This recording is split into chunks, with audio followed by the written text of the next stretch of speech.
কিয়ামতের আগে রাসূল বলছে ততক্ষণ কিয়ামত হবে না যতক্ষণ না আত্মীয়তার সম্পর্ক ছিন্ন করা হবে। কিয়ামতের আগে মানুষ ভাইয়ের সাথে সম্পর্ক রাখবে না, কিয়ামতের আগে মানুষ বোনের সাথে সম্পর্ক রাখবে না, চাচার সাথে ভাতিজার সম্পর্ক থাকবে না, ভাতিজার সাথে চাচার সম্পর্ক থাকবে না। এই আলামত অলরেডি আপনারা ঘটতে দেখবেন যে আত্মীয়তার সম্পর্ক মানুষ এমনভাবে ছিন্ন করছে, বছরের পর বছর যাচ্ছে, কেউ কারো খোঁজ খবর নিচ্ছে না। অথচ কত আমল আমরা করছি, কিন্তু এক হাদিসে বিশ্বনবী সাল্লাল্লাহু আলাইহি ওয়াসাল্লাম এমন কথা বলেছেন যে আমাদের সব আমলেই একেবারে মনে হচ্ছে যেন ডাস্টবিনে পড়ে গেল।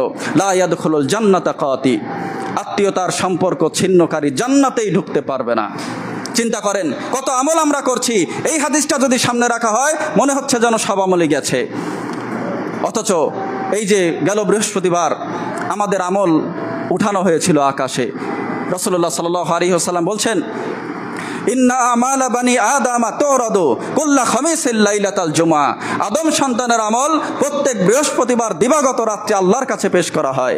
ফালা ইউকবালু আমালু কাতি রহিম, তবে তার আমল গ্রহণ করা হয় না যেই মানুষটা আত্মীয়তার সম্পর্ক ছিন্ন করেছে।